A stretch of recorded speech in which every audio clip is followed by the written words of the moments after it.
লাগামহীন যশোরের নিত্যপণ্যের বাজার। মাছের দাম কিছুটা কমলেও বাড়তি শাকসবজি সহ অন্য সব নিত্যপণ্যের দাম। স্বস্তি নেই ডিমের বাজারেও। 12 টাকা 50 পয়সা করে বিক্রি হচ্ছে প্রতি পিস ডিম। বাড়তি দামের কারণে চাহিদা অনুযায়ী পণ্য কিনতে না পারার অভিযোগ ক্রেতাদের। মাছের দাম নিয়ে কি বলবো, বাজার এখন গরম আগুন।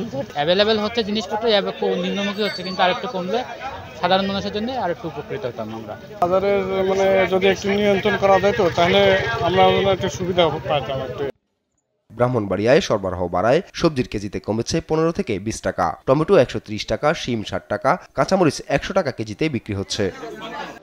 তবে সবজির দাম কিছুটা কমলেও চড়া মশলার বাজার। পেঁয়াজ 85 টাকা থেকে বেড়ে 100 টাকা, রসুন 210 টাকা থেকে বেড়ে 220 টাকা, আদা 90 টাকা থেকে বেড়ে বিক্রি হচ্ছে 110 টাকা কেজিতে। হলুদ 350 টাকা, তেল 170 টাকা থেকে বেড়ে বিক্রি হচ্ছে 190 টাকা কেজি। বেড়েছে এলাচি, লং ও দারুচিনির দামও।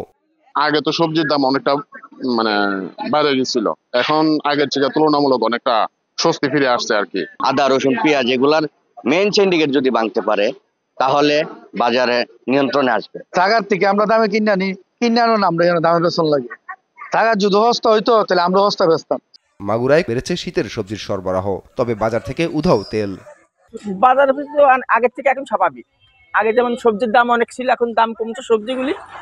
আর মুদি বাজার একরকমই আছে, মুদিখানা বাজার সব আগে যেরকম ছিল সেরকমই আছে। ভারতীয় পেঁয়াজ আসতেছে না বলে একটু দাম বৃদ্ধি, এবং সোয়াবিন তেল, লুজ তেলের দামটা একটু বৃদ্ধির কারণে এখন এই বোতলজাত তেলটা একটু কম আসতেছে। চট্টগ্রামেও সরবরাহ বাড়ায় কমতির দিকে সব ধরনের সবজির দাম। আপন অপু, নিউজ ডেস্ক, দেশ টিভি।